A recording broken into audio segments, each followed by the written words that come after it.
झारखंड से असम, कल्पना सोरेन का विस्तार या चुनावी प्रयोग, 2500 रुपए का मॉडल, क्या सच में बदलाव या सिर्फ चुनावी वादा?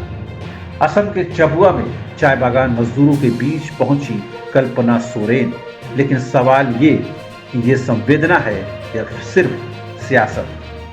झारखंड मुक्ति मोर्चा ने असम की चबुआ सीट से भूपेन मुरारी को उम्मीदवार बनाया है और प्रचार के लिए मैदान में उतरी हैं गांडे विधायक कल्पना सोरेन। लेकिन इस दौरे की खास बात, सीधा फोकस चाय बागान मजदूर और महिलाएं।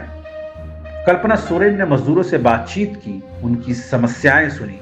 कम मजदूरी, खराब जीवन स्तर, सामाजिक असुरक्षा, ये मुद्दे नहीं हैं, सालों से हैं और हर चुनाव में उठते हैं।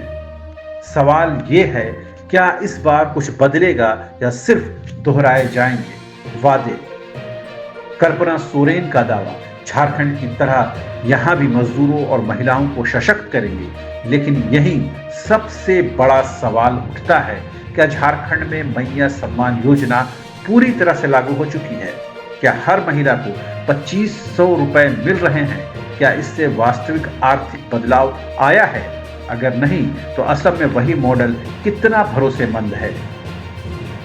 यह सिर्फ एक चुनावी दौरा नहीं है, ये जेएमएम का झारखंड से बाहर विस्तार है और कल्पना सोरेन उसका चेहरा बनती दिख रही हैं। लेकिन क्या झारखंड मुक्ति मोर्चा के पास असम के लिए कोई ठोस रोड मैप है या सिर्फ योजनाओं के नाम पर वोट बैंक साधने की कोशिश?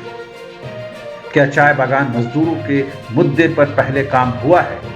क्या झारखंड मुक्ति मोर्चा के पास इन मजदूरों के लिए कोई डेटा, प्लान, बजट है? क्या फूलो झानो योजना सिर्फ चुनावी घोषणा है? और सबसे बड़ा सवाल, क्या झारखंड के अधूरे मॉडल को असम में बेचने की कोशिश हो रही है?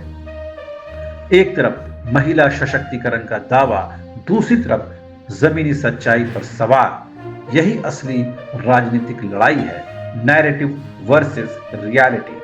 कल्पना सोरेन का असम दौरा एक बड़ा राजनीतिक संकेत है, लेकिन फैसला अब जनता को करना है। ये बदलाव की शुरुआत है या सिर्फ चुनावी कहानी? झारखंड से असम, कल्पना सोरेन का विस्तार या चुनावी प्रयोग, 2500 रुपए का मॉडल, क्या सच में बदलाव या सिर्फ चुनावी वादा? असम के चबुआ में चाय बागान मजदूरों के बीच पहुंची कल्पना सोरेन, लेकिन सवाल ये कि ये संवेदना है या सिर्फ सियासत? झारखंड मुक्ति मोर्चा ने असम की चबुआ सीट से भूपेन मुरारी को उम्मीदवार बनाया है और प्रचार के लिए मैदान में उतरी हैं गांडे विधायक कल्पना सोरेन। लेकिन इस दौरे की खास बात, सीधा फोकस चाय बागान मजदूर और महिलाएं। कल्पना सोरेन ने मजदूरों से बातचीत की, उनकी समस्याएं सुनी। कम मजदूरी, खराब जीवन स्तर, सामाजिक असुरक्षा, ये मुद्दे नहीं हैं, सालों से हैं और हर चुनाव में उठते हैं। सवाल ये है, क्या इस बार कुछ बदलेगा या सिर्फ दोहराए जाएंगे वादे? कल्पना सोरेन का दावा, झारखंड की तरह यहां भी मजदूरों और महिलाओं को सशक्त करेंगे। लेकिन यही सबसे बड़ा सवाल उठता है, क्या झारखंड में मैया सम्मान योजना पूरी तरह से लागू हो चुकी है? क्या हर महिला को 2500 रुपए मिल रहे हैं? क्या इससे वास्तविक आर्थिक बदलाव आया है? अगर नहीं, तो असम में वही मॉडल कितना भरोसेमंद है?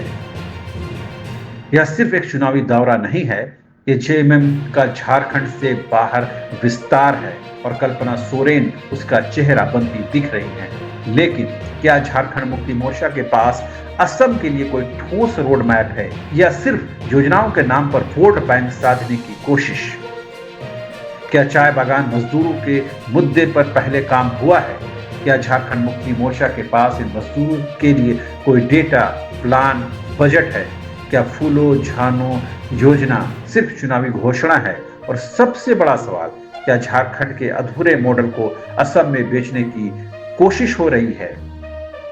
एक तरफ महिला सशक्तिकरण का दावा, दूसरी तरफ जमीनी सच्चाई पर सवाल। यही असली राजनीतिक लड़ाई है, narrative versus reality. Kalpana Soren का असम दौरा एक बड़ा राजनीतिक संकेत है, लेकिन फैसला अब जनता को करना है। ये बदलाव की शुरुआत है या सिर्फ चुनावी कहानी।